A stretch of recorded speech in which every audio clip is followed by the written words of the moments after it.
Very good ini ya apa konsep. Nanti ada saya ceritakan sedikit bahwa kalian tuh nanti akan ada namanya program kreativitas mahasiswa, dan untuk mendapatkan dana bantuan TA nanti semester 8 7 nanti diwajibkan untuk mahasiswa ikut namanya program kreativitas mahasiswa. Biasanya dapat 5 juta dari pemerintah pusat, dan dari Polban itu biasanya kita ada pendanaan, satu proposal yang masuk itu dapat insentif 250.000. Tetapi kita akan, kalau dulu bisa sampai 4 juta, tapi kita akan mengejar dana pusat sehingga bisa menang PIMNAS. Saya berharap kalian bisa bikin proposal nanti. Salah satunya topik tentang regeneratif tourism ini. Apa itu regeneratif tourism? Nanti saya jelaskan. Kalau bisa Anda baca dulu deh. What is regenerative tourism ya? Nanti kita akan bahas ini minggu-minggu depan mungkin, tapi saya minta Anda baca dulu. Tapi untuk gampangnya, ini adalah the extensification dari sustainable tourism. Jadi ujungnya one step atau two step ahead dari sustainable tourism. Jadi sustainable tourism dianggap masa lalu, regeneratif dianggap masa baru. Walaupun sustainable tourism sebenarnya masih eksis karena tidak semua tempat menurut saya bisa diregeneratifkan. Apa itu tolong baca dulu, nanti kita bahas minggu depan. Ya di kelas, mudah-mudahan bisa lebih aktif. Tapi ini bagus sekali untuk nanti Anda bikin PKM, program kreativitas mahasiswa mengenai regeneratif tourism. Ini kalau bikin paper ini bisa bisa apa laku ya, bisa publish. Oke, saya pengen bahas ini. Ini kelihatan nggak siapa yang online nih? Mika kelihatan nggak atau siapa? Alita kelihatan nggak nih Excel saya? Terlihat, Pak. Excel ya, oke. So, mahasiswaku sekalian, saya sudah membuat lesson plan yang benar-benar clear sekarang. Yang sebelum-sebelumnya memang belum, tapi belum rapih saja. Nanti saya rapikan lagi, baru nanti kita bahas. So, today kita belajar tentang sustainable tourism based on community based. Sorry, sustainable for community based tourism. To sustainable community based tourism. Ya, sustainable yang kita implementasikan di desa wisata. Inti bahasa mudahnya. Minggu depan kita akan bermain-main tentang contemporary issues. Saya akan buatkan video inspirasi, tapi saya minta kalian nggak usah dikerjakan minggu ini, tapi minggu depan saja. Sama seperti kemarin di kepemimpinan, tapi saya minta kalian presentasi tentang isu-isu yang lagi hangat di dunia pariwisata. Nanti saya jelaskan lagi minggu depan. Nah, minggu depannya lagi baru nanti kita play role model atau presentation seperti itu. Sebelum saya lupa, saya kasih lihat dulu. Saya punya ini berubah nggak PowerPoint-nya? Jadi PowerPoint sekarang, Alita. Berubah ya agam ya. Ya, Pak. Oke. Saya punya sampai 159 slide yang saya siapkan untuk kalian, tapi ini bahan bacaan saja. Saya mau kalian belajar sendiri nanti. Kita balik lagi flip classroom. Saya akan memperlihatkan semua contemporary isu yang ada di tourism. Jadi kalian nanti tolong cari tahu apalagi yang lebih contemporary, apalagi yang lebih hangat di dunia pariwisata. Nah, ini saya sebelum lupa aja, nanti minggu depan saya bahas. Tolong kalian sudah mulai cari-cari bahannya. Over tourism, ini salah satu contemporary issues yang kita perlu nanti kita akan bahas. Terus ada lagi the growth tourism. Jadi slow tourism ya. The growth atau slow tourism. Nanti apa itu slow tourism nanti kita bahas. Saya mau kalian nanti cari tahu yang kayak gini-gini ya. Cari yang baru, konsep yang baru yang belum pernah dimiliki atau diketahui teman-teman. Sekarang inspirasinya sekarang, tapi nanti dikerjainnya minggu depan untuk dipresentasikan 2 minggu lagi. Saya punya lagi bahan tourism crisis management. Saya punya lagi bahan eh, tourism crisis ini sebenarnya COVID ya. Paling terakhir ini adalah COVID.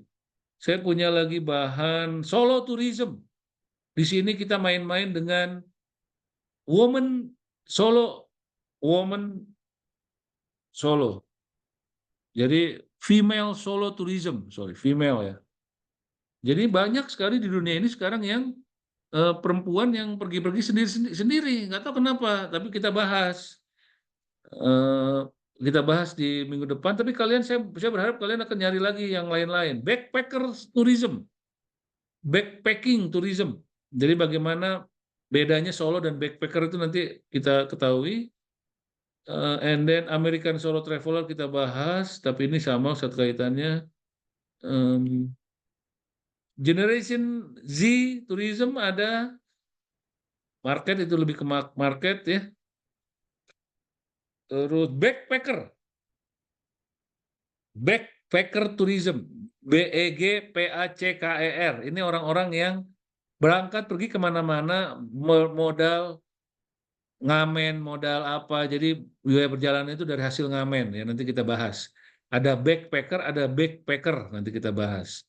Terus saya mau Anda juga tahu tentang solo traveling tadi sudah. Apalagi halal tourism.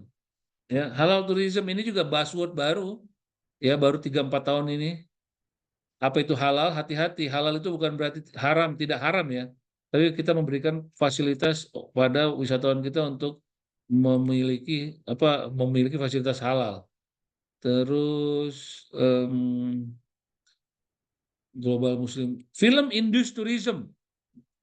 Nanti materi-materinya saya kasih. Jadi film mempengaruhi kepariwisataan. Banyak sekali model pengembangan pariwisata itu yang dimulai dari film. Jadi gampangnya sekarang kalau desa wisata kalau mau modal aja bikin film bisa jadi laku tuh. Film turis ya, DMO yang dilakukan oleh DMO apalagi terakhir Slum Tourism. Slum itu sebenarnya tempat-tempat yang slum yang tapi banyak didatangi orang, Slum Tourism. Oh, slum sama dark tourism nanti kita bahas. Versus dark tourism. Dark tourism kayak gimana, ini kayak slum nih, slum tourism. Kenapa slum laku? Dark tourism nanti kita bahas kenapa dark tourism laku. Ya, jadi saya pengen di dalam community based tourism itu saya pengen memberikan Anda pandangan-pandangan pengembangan pariwisata yang ada di dunia ya, terutama di community base. Bentar.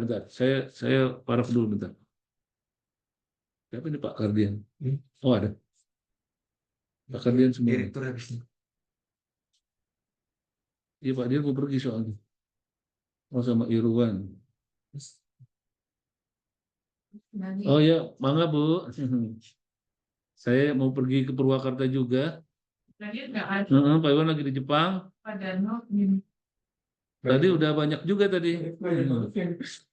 Pada terlambat ya. Ini tapi udah masuk di sesi 2. Bagi gelombangnya ya?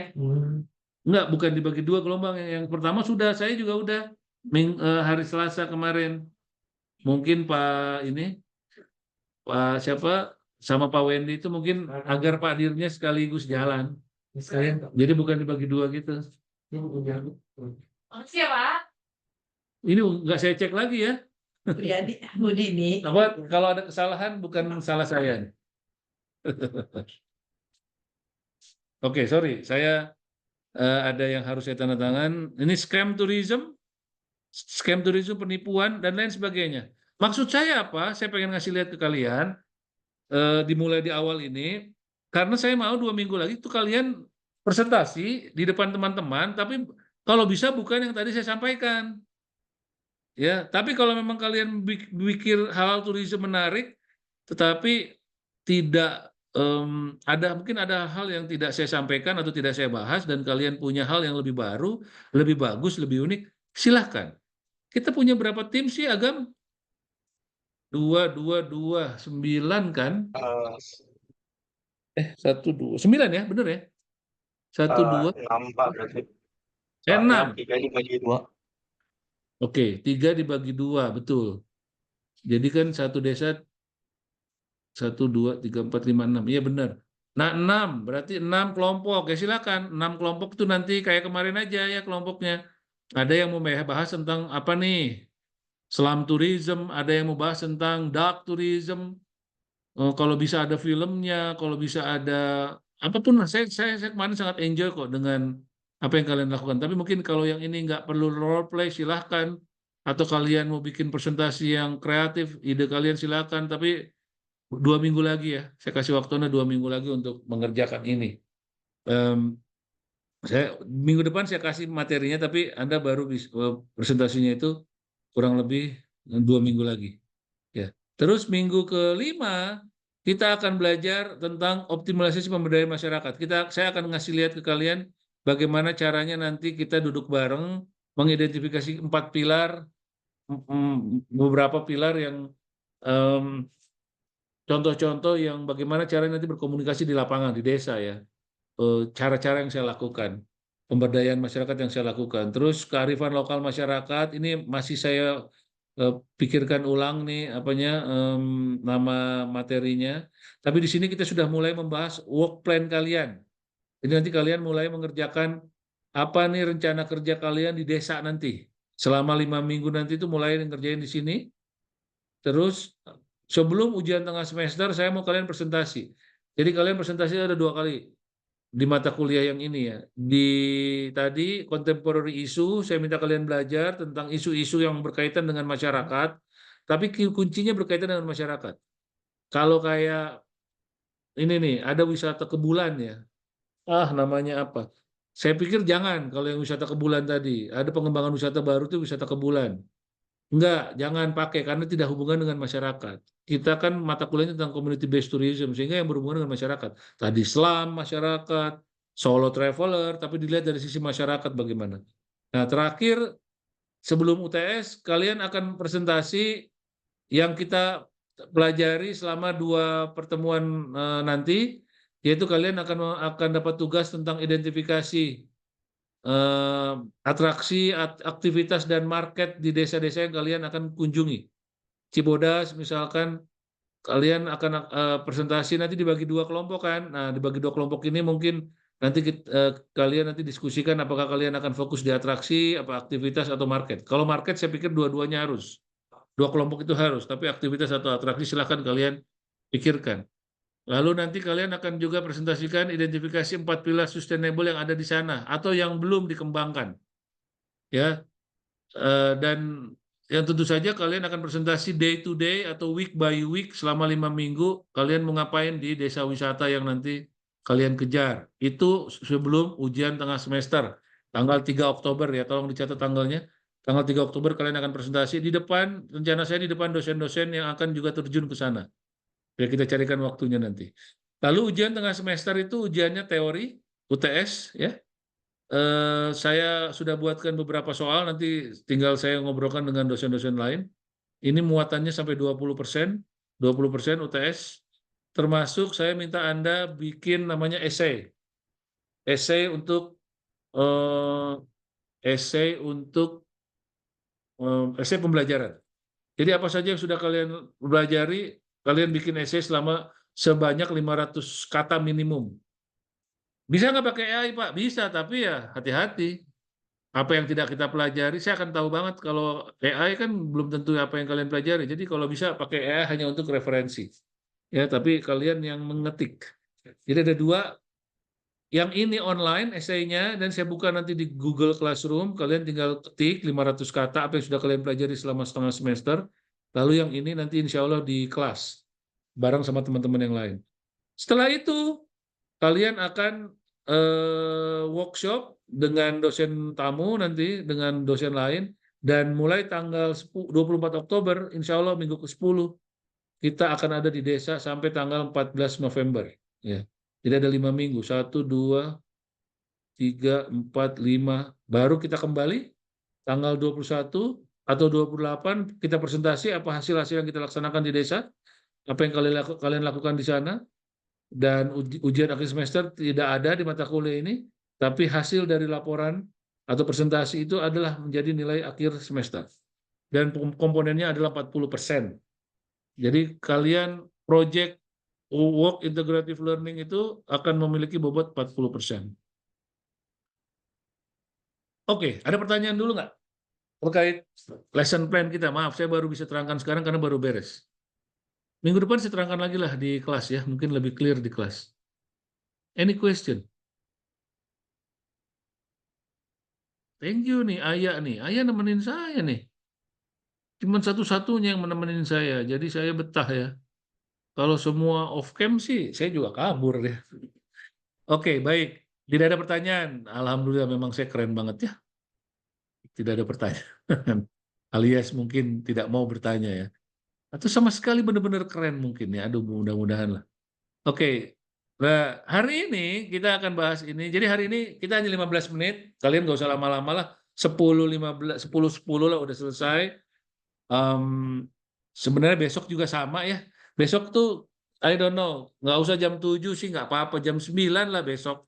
Atau jam 10, kita 1 jam aja lah kuliah.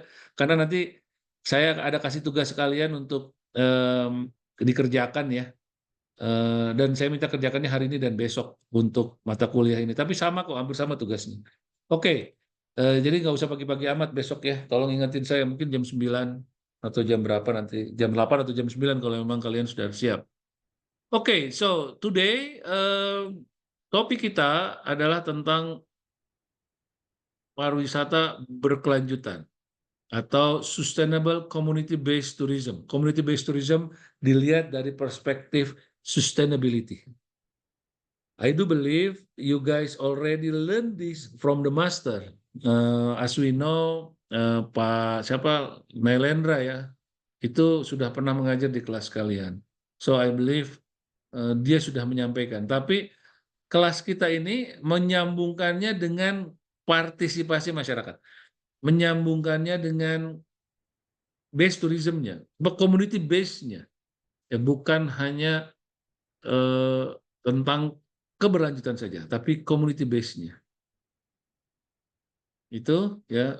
Tapi dan saya juga pengen memperlihatkan kepada kalian atau bahan ini juga memperlihatkan kepada kalian bagaimana berdaya saing, bagaimana setelah kita munculkan sustainability, sustainability adalah memberikan value atau daya saing yang kuat di desa tersebut.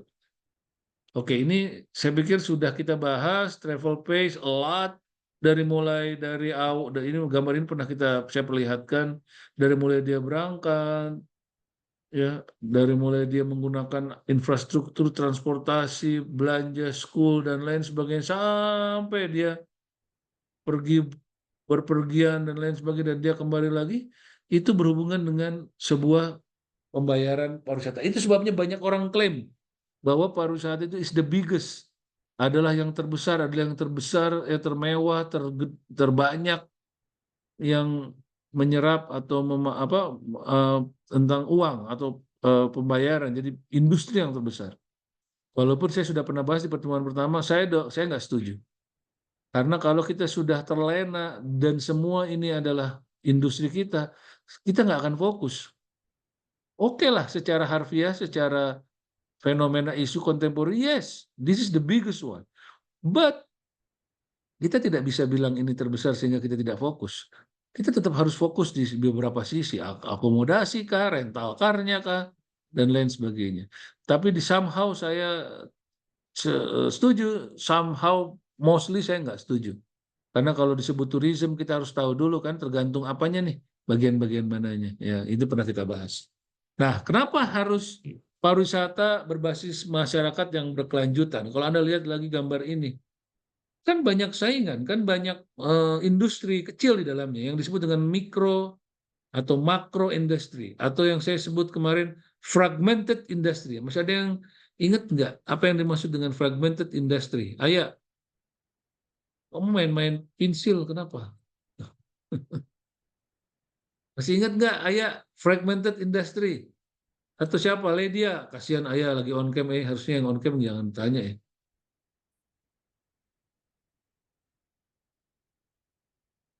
Mana sih? Ayo, siapa yang bisa jawab dong?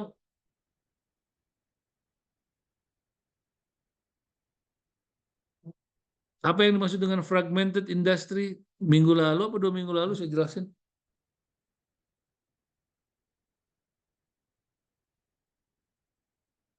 Tourism is a fragmented industry. Nah ya, masa nggak tahu ya? Azet,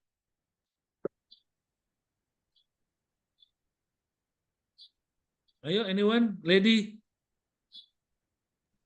Iya Pak, Eh, mungkin fragmented industry itu kayak perusahaan yang pengaruhnya tuh tidak terlalu menonjol di industri tertentu gitu, Pak. Kurang tepat. Tapi ada sedikit. Ada lagi? Masih ingat yang namanya fragmen? Terdiri dari, atau ini nih. Apa sih kalau kita mainan anak kecil itu yang ada kotak, ada bulat, ada apa yang kita harus puzzle. Siapa yang ingat puzzle? Siapa yang pernah main puzzle? Pernah, Pak. Pernah ya? Jadi kita ada hewan apa kita harus masukin yang kecil-kecilnya. Nah itulah yang disebut fragmented. Fragmented industri adalah industri yang ada industri besar, ada industri kecil, ada yang menengah. Jadi pariwisata itu terdiri dari industri yang ada yang kecil sekali, kayak toko, warung, makanan mungkin kecil. Tapi ada juga warung makanan yang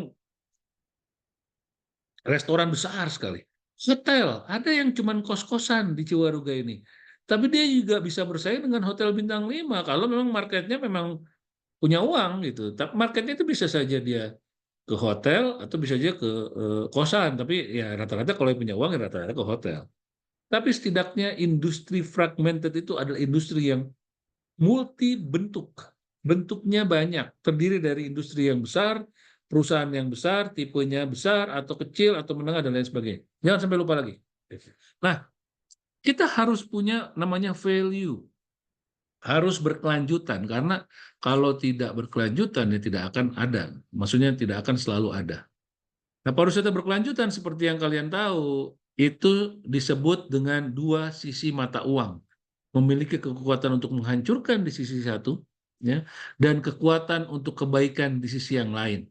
Ini saya ambil dari konsepnya Nailendra ya, WISE-TAP, Global Sustainable Tourism Council. Saya ambil aja langsung saya plug buat kalian, karena memang tadi pariwisata itu kan besar industrinya, fragmented, ada yang besar, ada yang kecil, tapi di sisi lain dia bisa memberikan kekuatan, di sisi lain dia bisa menghancurkan. Itu sebabnya kita harus punya yang namanya Triangle Impact of Tourism Batres 1974. Environmental, social, economic, di dalamnya ada masyarakat.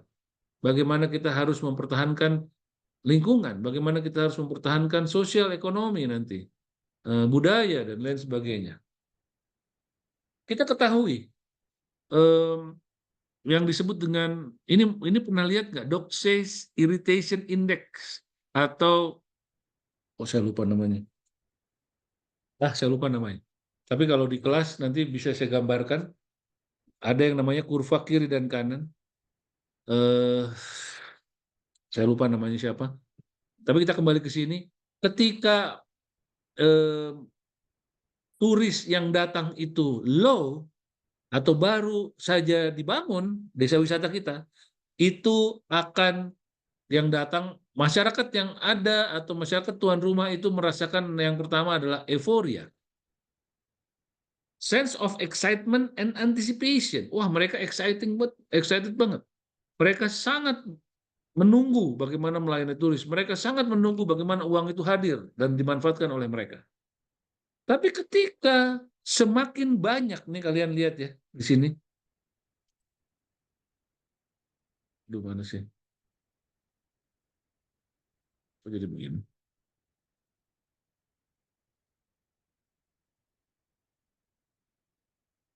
Nah, semakin banyak, semakin tinggi ya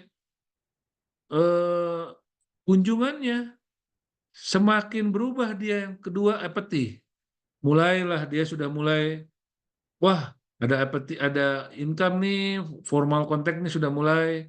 Tapi lama-kelamaan setelah lama-lama ada mulai irritation, terjadi annoyance, mulai merasa terganggu, mulai merasakan bahwa infrastruktur yang mereka bangun buat mereka itu dipakai oleh turis. Bahkan terakhir di Barcelona nih, antagonisme sudah mulai physical, sudah mulai menyerang turis. Ini bahaya ya. Yang seperti ini bahaya. Clear, clear, clear, clear.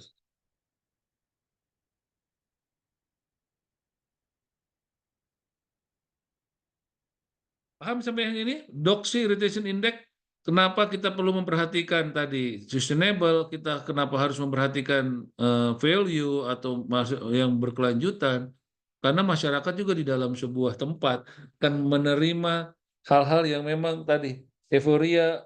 Bagaimana caranya agar tidak terjadi antagonisme di sebuah desa wisata kita atau di sebuah daya tarik wisata, destinasi wisata kita. Nanti bagaimana caranya? Memang perlu kita membuat yang namanya tadi sustainable community based tourism.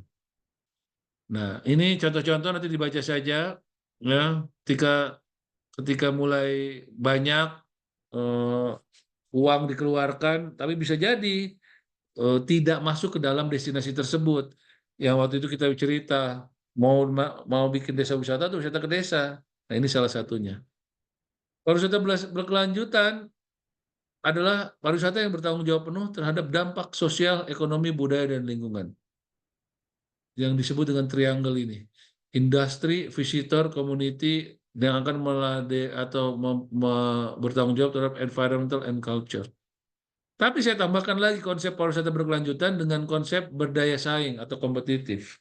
Berkelanjutan saja tidak cukup, tetapi kita tambah dengan tampil beda dan unggul, yang disebut dengan kompetitif. Jadi nanti sustainable community based tourism-nya itu harus memiliki daya saing yang beda dan unggul. Kalau memang mau kita angkat sustainable-nya, ya kita bisa jadi itu paling utama. Tapi kalau 10 atau beberapa desa wisata di sekitar Kabupaten Bandung itu semua sudah sustainable, semua sudah lumayan, oke. Kita cari pembedanya, apa yang membuat dia unik, membuat dia beda dan unggul. Kata-katanya semakin lestari, semakin menghasilkan, semakin unik, harusnya semakin unggul. Nanti Cibodas. Cibodas ini kelebihannya apa? Nanti kalian gali. Dari sisi sustainable tourism 4 pilar, apakah sosialnya sudah oke? Pengelolanya apakah sudah memikirkan tentang sustainable tadi?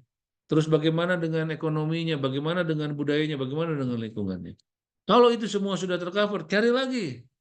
Apa nih keunikannya? Tapi yang nyambung dengan community based tourism.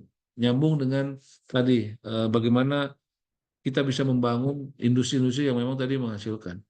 4 pilar pariwisata berkelanjutan, saya pikir kalian harusnya sudah ingat karena diajarin beberapa semester yang lalu.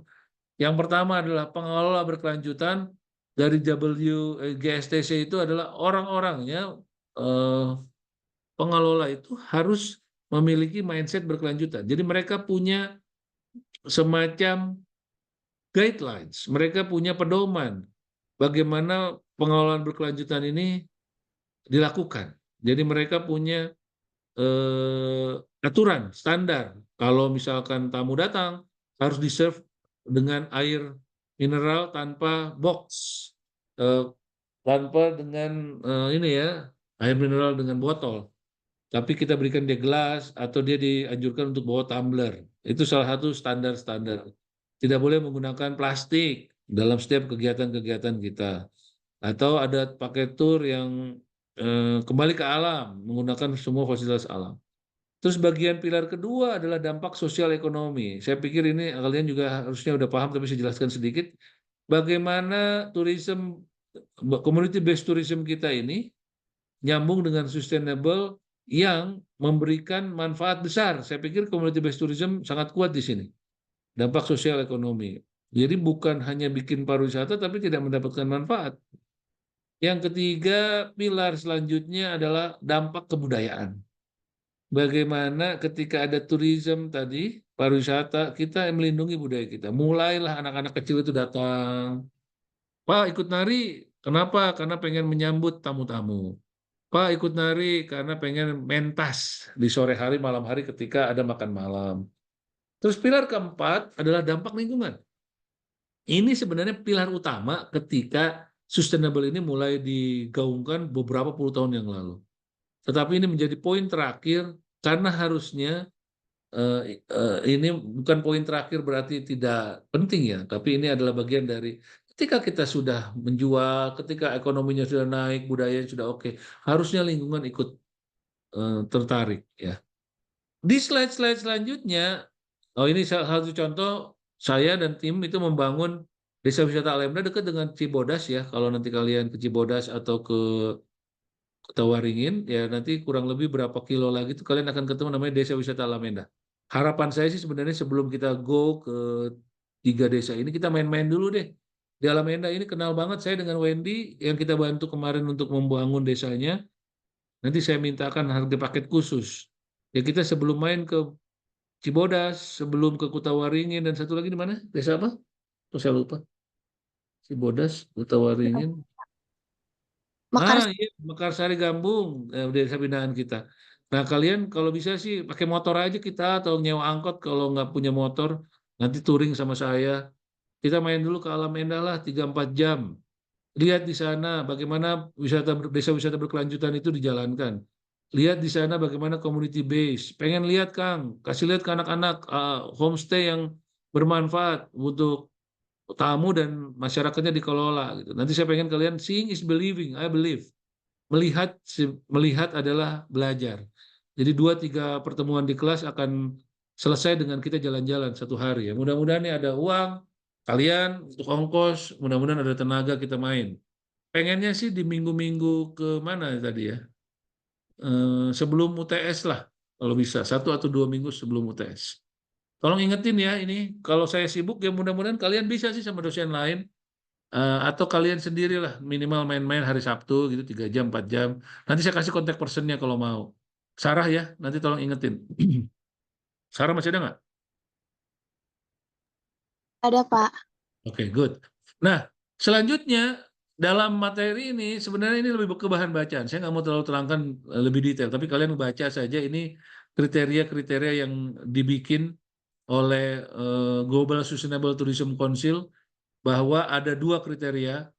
Ada kriteria sustainable dari industri, makanya si Kang Wendy ini dia sebenarnya mendapatkan kriteria sustainable untuk destinasi. Jadi desa wisata itu dapatnya untuk yang destinasi. Ini masih kelihatan PowerPoint saya?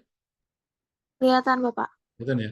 Nah, kita belajarnya yang ini nanti, yang sebelah kanan, GSDC destinasi. Tapi nanti ketika di mata kuliah lain, Anda bisa jadi GSDC-nya untuk industri. Bagaimana dukungan masyarakatnya sama dikuatkan di sini. Ya. Nah, untuk destinasi ya kalian pelajari ini, nanti kalian bisa workshop nanti ini di desa. Bagaimana cara membangun kriteria pertama tadi, pondasi pertama yang kita bahas ini, pengelolaan berkelanjutan. Kalian bisa coba membangun dasar yang kuat. Tanya kepada pengurus Cibodas, Pak, kalau di sini sudah ada belum Pak pedoman pelaksanaan tur atau pedoman ketika ada wisatawan datang? Mana dibaca sama kalian. Belum ada tentang dasar-dasar sustainable. Kalian kasih nanti masukan-masukan. Bagian 2-nya sudah terlibat belum pemangku kepentingan? Ada nggak di situ orang desa? Ada nggak apa? Dan bagaimana promosinya? Itu ya.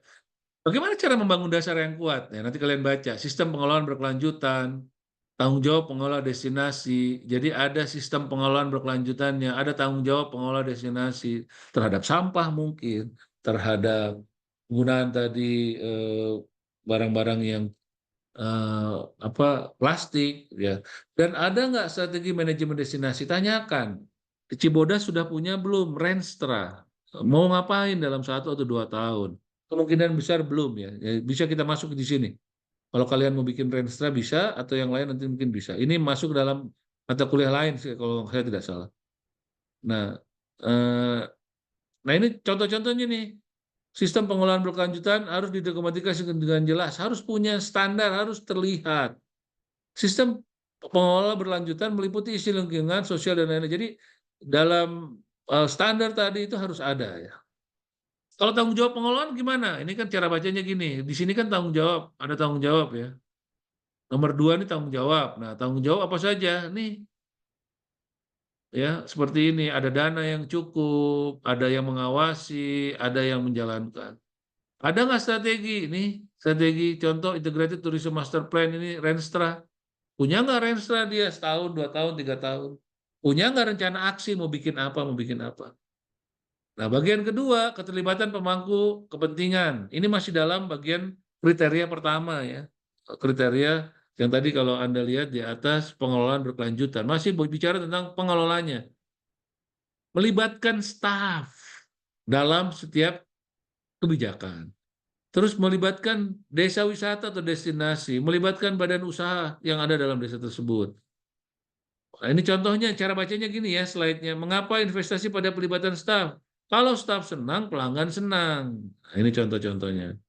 Ini contoh-contohnya ya dari GSTC, Y-Step, ketika ekosistem villa dibangun, yang dibikin senang stafnya dulu. Kalau staf sudah senang, customer-nya senang. Bagian 3, promosi dan pengalaman pelanggan. Pengalaman pelanggan, bagaimana cara promosi yang tepat, bagaimana pelibatan umpan balik, bagaimana cara promosi dan informasi. Contoh nih, kalau dalam sebuah sustainable community based tourism, tepat nggak ini kira-kira? Lihat, seperti ini. Wildlife tour come face to face with endangered Sumatran tiger at Waikambas National Park. See the remaining Sumatran rhino species in their natural environment.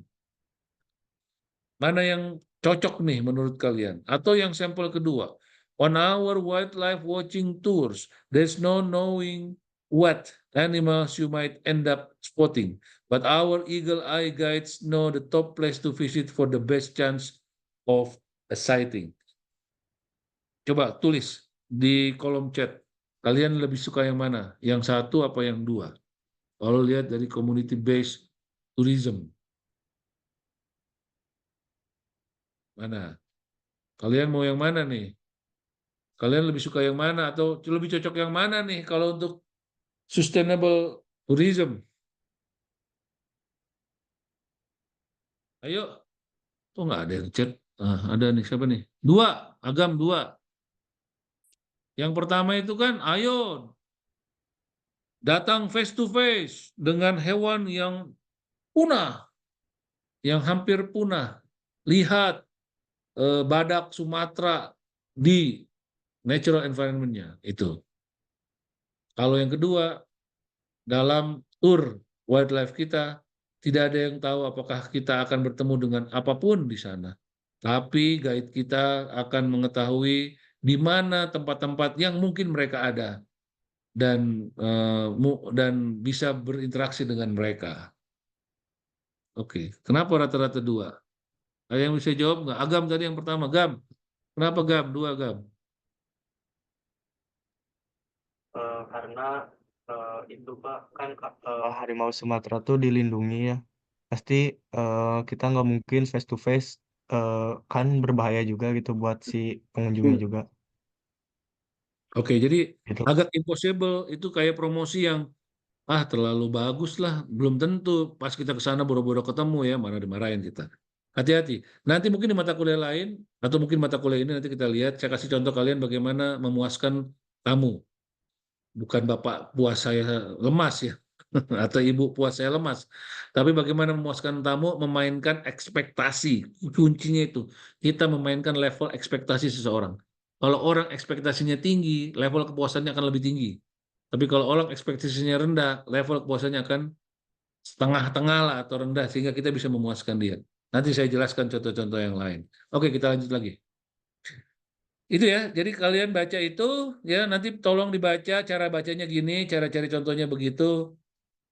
Pilar 2 dampak sosial ekonomi, bagaimana membangun dasar yang kuat, bagaimana tidak membahayakan orang, bagaimana melakukan yang terbaik. Saya punya modulnya nih, saya baru ingat, nanti saya upload di Google Classroom ya. Jadi bagaimana, intinya kenapa saya ajarkan, mahasiswa sekalian harus bisa membantu Cibodas, Kutawaringin, dan Gambung agar mereka juga ready, siap untuk mendapatkan sertifikat desa wisata yang berkelanjutan. Itu maksud saya. Dan nanti kalian lihat, kalian akan benar-benar meneliti atau membahas di sana apakah mereka pilar 2-nya sudah oke, bangun dasar yang kuatnya. Apakah sudah ada kontribusi ekonomi pariwisata di sana? Bagaimana Gambung kedatangan wisatawan, tapi apakah sudah dirasakan oleh masyarakat setempat? Bagaimana dengan keamanan? Bagaimana keselamatannya? Kalian merasakan nanti. Ya. Terus bagaimana? Sudah ada belum pengukuran ekonomi? Sudah ada belum data wisatawan yang datang? Sudah ada belum revenue per available room? Sudah ada belum data pekerjaan yang terkait pariwisata? Sudah ada belum penyebaran manfaat ekonomi di destinasi? Gitu ya. Bagaimana dengan keamanan dan keselamatan? Sudah ada belum monitoring? Sudah ada belum proses pencegahan pelaporan secara terbuka? Sudah ada belum prosedur menanggapi bahaya kejahatan? Sudah ada belum kebutuhan pengunjung dan penduduk setempat? Ya, kalau jangan membahayakan ya begini, nggak boleh mengeksploitasi anak-anak kecil, nanti hati-hati kita lihat pekerjaannya layak nggak dengan hasilnya, uangnya gitu ya. So, kalian tolong baca ya, saya minta kalian baca dulu. Nanti kalau ada pertanyaan boleh silahkan disimpan di Google Classroom atau langsung ditanyakan minggu depan atau besok, nggak masalah. Eh, em, dan saya minta kalian baca karena di sini bukan tidak sama persis seperti yang Y-Step punya, tapi saya punya beberapa contoh yang memang kalian mungkin akan tertarik dan bisa belajar. Ya. Dan ini saya sudah bikinkan pilar. Pilar nanti kalian gampang, nanti kalian bertanya kepada orang-orang desa nanti. Misalkan nih sustainable management nih, bagaimana responsibility, bagaimana strategi, bagaimana monitoring. Ini udah pertanyaan udah muncul nih. Terus socio-economic impact, bagaimana benefitnya, local economic benefit, bagaimana social well-being-nya. Jadi kalian tuh sebenarnya sudah punya 1, 2, 3, 4, 5, 6, 7, 8, 9, 10, 11, 12, 13, 14, 15, 16, 17, 18, 19. Kurang lebih 30 atau 35 pertanyaan yang sudah bisa kalian ukur untuk Desa Cibodas, Desa Petawaringin, dan Gambung. Apakah mereka cocok atau siap untuk dijadikan sustainable eh, eh, desa wisata yang berkelanjutan atau sustainable community based tourism. Kalau belum, ya kita kasih ke nanti mereka usulan. Salah satunya ini, misalkan di kulturalnya belum. Oh, Cibodas sudah oke, tapi di kulturalnya dia tidak conservation of natural heritage, tidak ada resource management, tidak ada management of waste and emission, misalkan itu ya. Kalau environmental protecting, oh terbalik nih. Saya salah ya, tadi malam saya lupa. Maaf. Ini kalian nanti ngeh ya. Harusnya environmental ada di sini, kultural ada di sini. Ya nanti saya perbaiki ya. Tolong kalian jangan salah. Kalau lihat dari sini kan judulnya environmental, kok malah di sini kultural? Di sini kultural, malah di sini environmental. Kalau sustainable udah benar, social economic sudah benar. Oke. Ini saya bikinkan sengaja buat kalian paham nih. Gampang nih membacanya.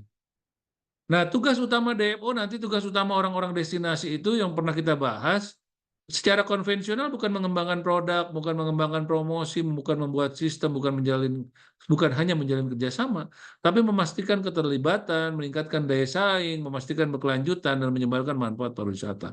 Mungkin bekerja sama ini bisa masuk di sini juga. Kalau ini mungkin kerjasama cuma satu bidang, kalau ini multiple bidang.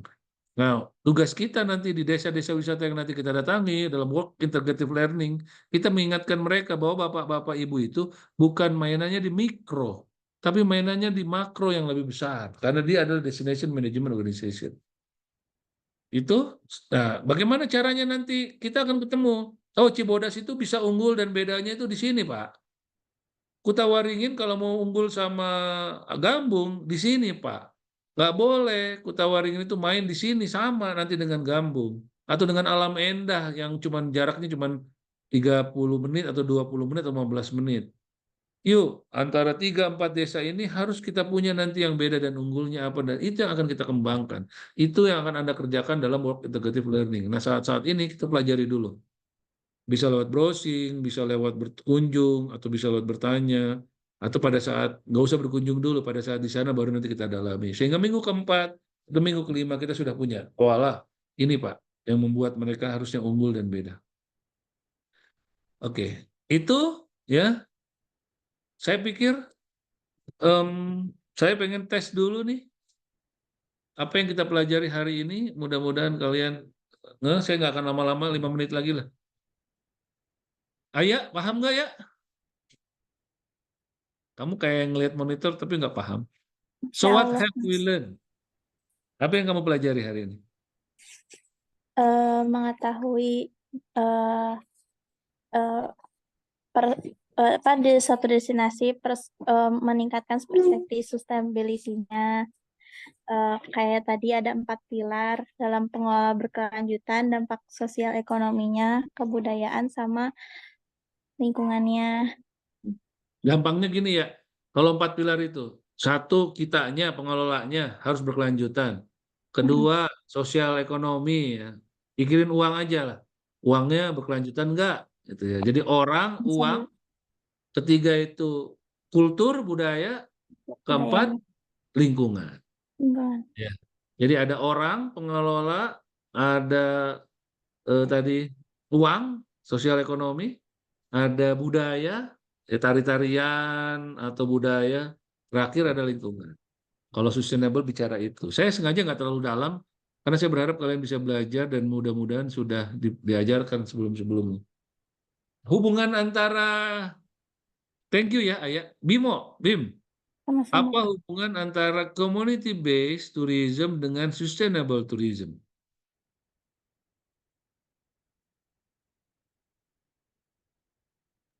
Iya, Pak. Kabur. Oh.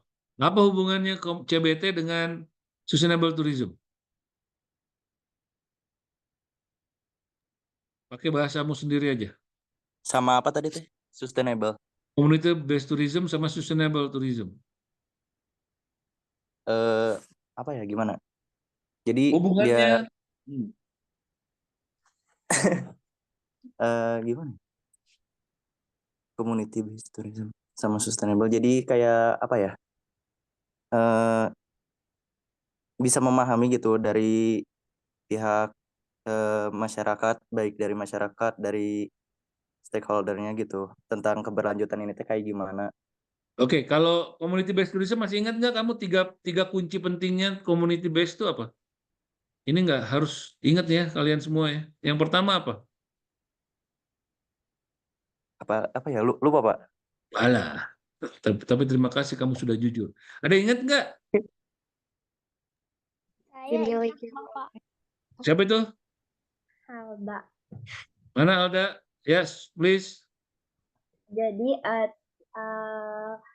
dari CBT itu ada dikelola oleh dimiliki oleh masyarakat, dikelola oleh masyarakat dan bermanfaat bagi masyarakat.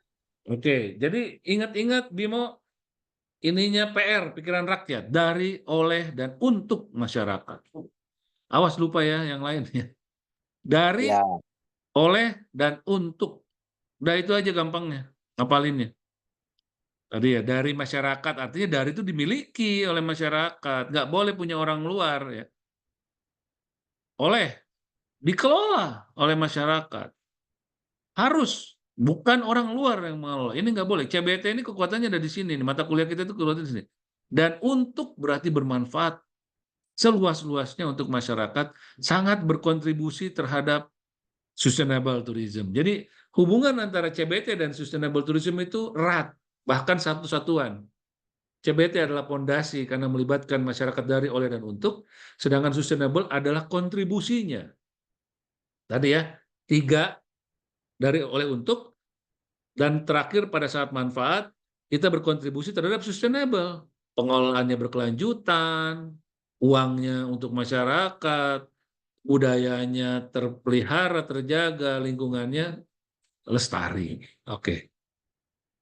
Thank you. Ya, nggak apa-apa. Sekarang lupa karena baru pertemuan ketiga dan mungkin belum terlalu konsen. Apa saja pilar pariwisata berkelanjutan? Udah tadi ya. Tapi nggak apa-apa. Mika deh. Saya mau tanya Mika.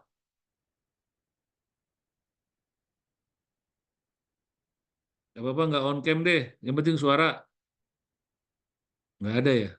Lovely. Hadir Pak, hadir. Oh, Mika. Sok, apa saja pilar pariwisata berkelanjutan? Tadi udah dikasih tahu sama Alia. Siapa tahu kamu lupa. Pada lupa ini nggak enaknya online gini nih. Ya sudahlah. Minggu depan saya ulang lagi ya. Minggu depan saya ulang pokoknya. Saya harus pergi, ternyata sudah dijemput. But again, saya mau kalian, saya mau tutup dulu sebentar. Saya mau kalian sekali lagi tolong kerjakan hari ini itu ini ya. Satu lagi terakhir nih. Sebelum kalian ini. Tolong baca baik-baik rencana pembelajaran. Lalu kalian itu hari ini mengerjakan ini. Nah, mana dia? Classwork. Nah ini baca aja di tugas dan proyek. Saya mau kalian mulai mengidentifikasi atraksi. Tapi walaupun ini 2 minggu ya, tapi kalian mulai memikirkan desa-desa wisata yang akan kita jadikan work integrative learning. Kalau sebelumnya kan kalian mencari satu desa yang terkenal, nah sekarang saya baru kita tinggal punya waktu 4 minggu lagi. Tapi ini 2 minggu kok dikerjakannya. Cuman kalian harus sudah mulai nih tugas kelompok hari ini online boleh karena kan kalian di rumah masing-masing mulai memetakan apa atraksi wisata yang mereka miliki, apa aktivitas wisata yang bisa mereka miliki, apa target market mereka saat ini dan nanti di masa depan. Tapi tolong Anda satukan dengan 4 pilar. 4 pilar sustainable. Jadi nggak apa-apa ini kan 2 minggu. Hari ini nggak perlu selesai semua. Hari ini sih lebih ke kalian petakan Cibodas tuh atraksinya apa saja yang kalian tahu. Terus aktivitasnya apa? Mungkin kalian bagi 2 lah. Yang di Cibodas itu mungkin ada yang atraksi, mungkin ada yang aktivitas. Nanti dibagi 2 lagi 4 pilarnya. Silahkan. Tapi nanti saya mau Anda mengisinya di kolom tugas dan proyek. Minggu depan, besok jam 9 saya bahas lagi yang tentang mata kuliah yang lain ya. Clear? Paham nggak? Bim? Paham, Pak. Paham. Sarah paham ya? Agam? Oke. Jadi hari ini tolong mulai diidentifikasi atraksi, tapi atraksi yang berhubungan dengan 4 pilar tadi. Aktivitas yang berhubungan dengan 4 pilar. Tapi kalian sudah mulai juga tuh cari pengelolanya bagaimana, sosial ekonominya bagaimana, mulai sampai nanti 2 minggu ke depan. Oke, saya pikir itu cukup dulu. Terima kasih banyak semuanya. Saya absen lagi yang kedua ya. Jangan lupa nanti kita absen lagi. Ini kan yang pertama. Vinka tadi hadir nggak Vinka? Ada ya? Hadir, Pak. Oke, ada. Oke, kamu belum absen aja. Terus saya ini belum ada. Ini saya hadirkan semua. Thank you. Jadi kalian tenang untuk mengerjakan tugas yang tadi saya sampaikan. Kalau nggak ada pertanyaan, saya pikir cukup. Kita akhiri kelas kita. Wassalamualaikum warahmatullahi wabarakatuh. Tolong update ya Sarah ya. Sore jam 3 gitu kalau memang kalian sudah kerjakan tolong diupload aja seadanya dulu di kolom yang tadi walaupun pekerjaan itu selama 2 minggu ya. Sore jam 5 lah saya tunggu. Jam 5 atau jam 6 update pekerjaannya. Nanti kita update lagi setelah kalian dapat lagi data-datanya. Oke, bye semuanya. Kalau tidak ada pertanyaan. Baik, Bapak. Bapak mau bertanya. Oh, silakan. Jadi nanti itu diupdate di Google Classroom dulu seadanya. Hasil pekerjaan hari ini. Ya, jadi nanti kalau misalnya ada yang baru lagi mungkin di-upload lagi di Google Classroom ya, Pak. Yap. Nanti saya minta kalian kayak link Word atau link apa juga boleh. Nanti kalian masukinnya link itu aja sehingga saya bisa update terus. Jadi yang kalian submit itu bukan dokumen Word-nya ya, tapi link G Drive. Ya, apakah kalian mengerjakan dengan Word, mangga, dengan Excel, mangga. Yang penting saya bisa lihat update-nya nanti. Sekali lagi, mengerjakannya, mengumpulkannya link G Drive-nya ya, bukan dokumennya. Yes, Alia. Sarah, udah clear? Jadi nanti link Google Drive-nya tuh satu kelompok satu atau semua kelompok disatuin aja, Pak? Satu kelompok satu. Biar saya tahu bedanya. Baik, Yang Pak. upload satu orang aja, nggak usah semua kelompok upload ya. Ketua kelompoknya aja. Baik, Bapak. Terima kasih. Nah, kalau bisa beda-beda nih ketua kelompoknya nih. Jadi saya tahu leadership-nya bagaimana, nyambung dengan mata kuliah stok sebelah ya. Yes, Aya. Bapak itu mengidentifikasi yang desa wisata itu tiga-tiganya atau masing-masing kelompok satu desa? Saya sih berharap tiga-tiganya, karena bisa jadi setiap kelompok mungkin berbeda ya. Tapi kalau kalian merasa, wah berat Pak, kalau dengan atraksi saya mau cuma aktivitas, ya silahkan. Ya hari ini saya pengen lihat dulu kemampuan kalian dalam mengidentifikasi melalui internet, online, atau nelfon, ya. Clear? Tapi kalau bisa tiga-tiganya, berarti effort kelompok ini bagus. Baik, Pak. Terima kasih. Oke, yang lain? Cukup? Saya pikir itu. Thank you. Sampai ketemu besok jam 9 ya. Besok tuh kelas dinner siapa? Ya kalau nggak jam 8, jam 9 lah. Nanti update ya. Pagi-pagi tolong WhatsApp saya. Yang pasti nggak usah jam 7 deh. Kepagian kalau kita online jam 7 ya. Siapa kelas leader buat mata kuliah kepemimpinan? Tolong WhatsApp saya ya. Kok nggak ada yang ngaku nih? Alda, Bapak. Pak, siap Pak. Oh Alda, oke. Tolong WhatsApp saya pagi-pagi. Yang pasti nggak jam Oke. 7. Between 8 or 9. Saya oke. Oke. Nggak apa-apa, nggak masalah. Antara jam 8, jam 9. Oke Alda, thank you. Sampai ketemu besok semuanya. Saya end meeting for all. Bye. Baik, terima Terima kasih, kasih Pak. Terima kasih, Bapak. Bapak. Bye. Bapak.